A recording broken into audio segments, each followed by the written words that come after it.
So, DB, what is this, the first episode of a podcast or something? Nah, this is the episode before the first episode of a podcast. Okay, so, what's it called? More power, more power, more power, more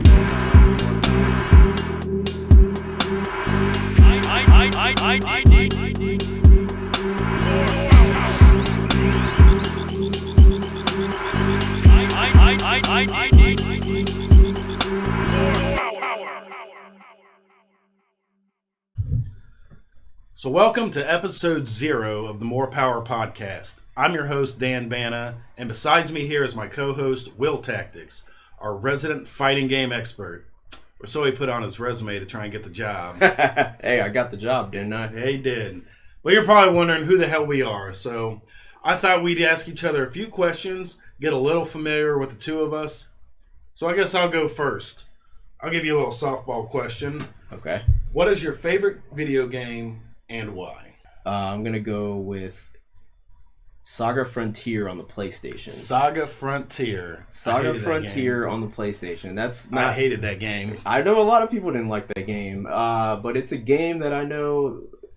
That was the game, I would say, as far as RPGs go, where I first experienced freedom in a RPG. And if I'll elaborate a little bit on that. So the first RPG I ever played was Earthbound. That would be a really great choice for favorite game of all time. Earthbound, I love Earthbound, but you know, you're locked into a story the majority of the game, which is fine. It's fun. It's good. But from there, I went to Chrono Trigger. Another really, really great pick for favorite game of all time. Yeah, I really love Chrono Trigger. I'm still waiting to see how you get to Saga Frontier from playing those two. Well, so Saga Frontier, I don't know. There was just a lot about that game that I really loved. First of all, you could choose from 7 different characters in the story, and they all had they kind of had a story. Like, they all had their little story going on, but you could pick 4 more characters for your team. You could have a total of like 15 characters. You know, you didn't have to, go with what the story. They had a story. You could go do that, and that's cool and everything. But the game was built around doing side quests and buffing your characters. Well, question back at you: what's your favorite game of all time? Oh, my favorite game of all time. My favorite game, like the game I just go back to time and time again, is probably Fallout 2. I am not familiar with whatsoever. And most people aren't familiar with the isometric view Fallout games. Okay. And the thing about Fallout 2, as much as I love it, and as many times as I've played it, I've never beaten it. Wow, I've probably started and gotten 75% of the way through the game 25 times. So let's show our age here a little bit. So what year did that game come out?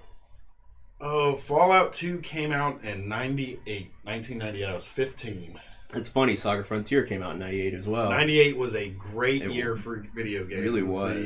Legend of Zelda Ocarina of Time came out. Mm-hmm. Arguably best game on N64. Half-Life, the very first Half-Life, changed first-person shooters forever. That's another game I'm not familiar with. Pokemon Red and Blue. Everybody played Pokemon Red and Blue. Let's move on to another question. So what do you think is the most overrated game? Ooh, I'm going to get a lot of hate for this. I know exactly what game I'm going to say, because it's a very, very popular game, and it's a good game, but not as good as everyone wants to say it is. Piss all the people off right now. Final Fantasy VII, most overrated game of all time. Oh man, it's not the best RPG of all time. It's not even the best Final Fantasy game of all time. It's not even the best Final Fantasy on PlayStation 1. Well, that game is so overrated. It was a good game. You are about to get some massive hate in the comments. Bring all the hate on. I will debate this all day, any day with anybody. The funny thing is that I'll probably get more hate because I never beat the game. And you want to know something? This will also date our age. I rented the game from Blockbuster. and all they had at the time was the first disc.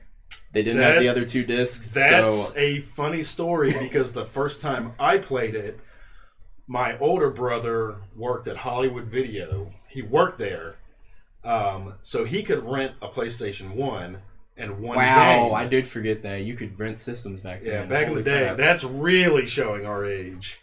But he rented a PlayStation 1, and he could get the system and one game at a time. Man. And he'd have to rerun it every day. Well, this was the first disc-based system. We got all the way to the end of the first disc before we went, uh-oh, we don't have a memory card. The shortage of memory cards, that's another thing some people might remember. We only got the first disc because Hollywood, Blockbuster, all those places, you had to rent them by the disc. Yeah, you didn't get all 3 discs when you rented it. It's funny. So we had to leave the game running. I remember it pissed my parents off so bad because it was on our family room TV, and we didn't know anything about electronics back then. We thought switching the inputs or whatever would turn the game off. We had that game on pause from like 3 in the morning on a Friday night until one of our parents could drive us to Best Buy to get a memory card just so we could save our game. That's funny. And then we had to take it back to Hollywood Video and try and get the second disc. They didn't have the second disc there. Somebody screwed up, and when somebody rented it, they just gave them the second disc because they thought all 3 discs were the same. Yeah. Still, I mean, as good a memories as I have, still the most overrated. Final Fantasy VI, I would have to say, is the best Final Fantasy game. Final Fantasy IX, better game on the PlayStation 1. What do you think, gamers in general should do to, do's and don'ts of being a gamer? I mean, I think what I'd like to see gamers do more of is kind of what you were talking about. Is just being more supportive of each other. Mm-hmm.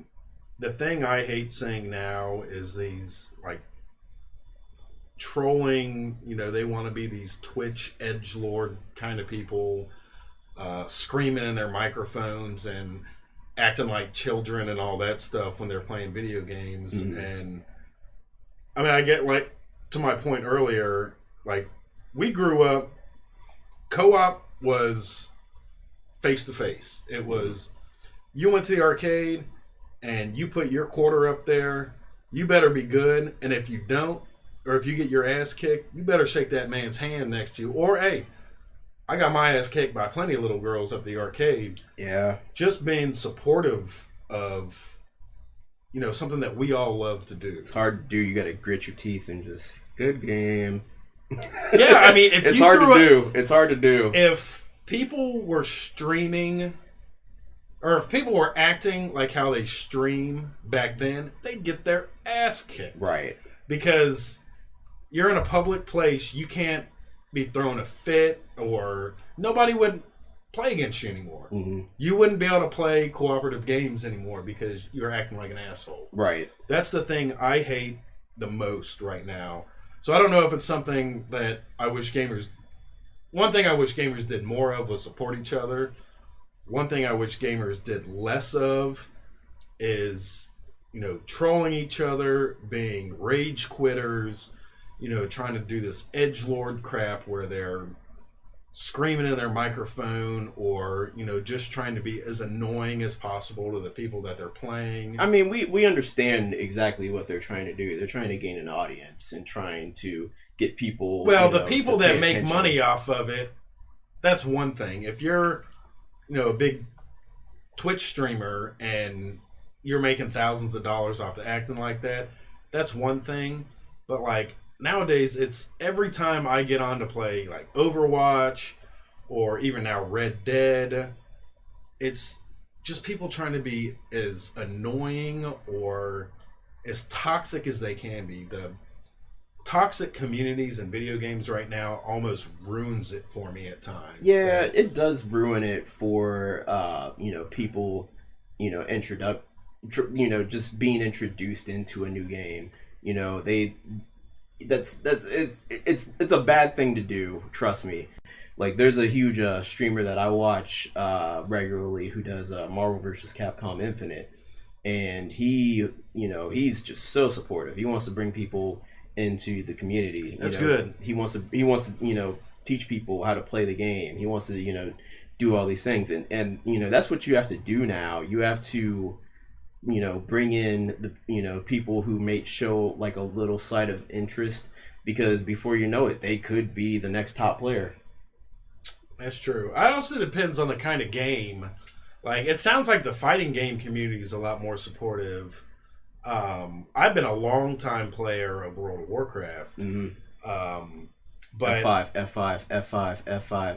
I'm probably not even doing it right. No, you're not doing it right. F5 closed the game out. Okay, well, F5. But I started playing the last expansion. I always quit, but then when the new expansion comes out, I get it and I play it for a little while.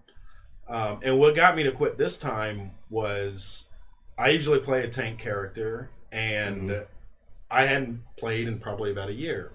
So I was still a little rusty, and I'd get into groups and just get, oh, this guy's a new player. He doesn't know what he's doing. And I was like, the mechanics have changed. I gotta get back to, I gotta see what the mechanics are and all this stuff. And I would get so much shit like I was a new player. And it's like, I've been playing since launch. I've been playing this game for years and years and years. And, people were just being as toxic as they could. And that made me quit. I haven't played it. And I think I played the first week Battle for Azeroth came out. Mm-hmm. And I haven't touched it since. I canceled my subscription. And that about does it for episode 0 of the More Power Podcast. You guys, go ahead and sound off in the comments below. What kind of games are you playing right now? You should leave some information about your game, and we'll tell you that it sucks. Yeah. And make sure to like and subscribe our video. It helps out small creators like us keep making content more regularly. Thank you for watching. Thank you.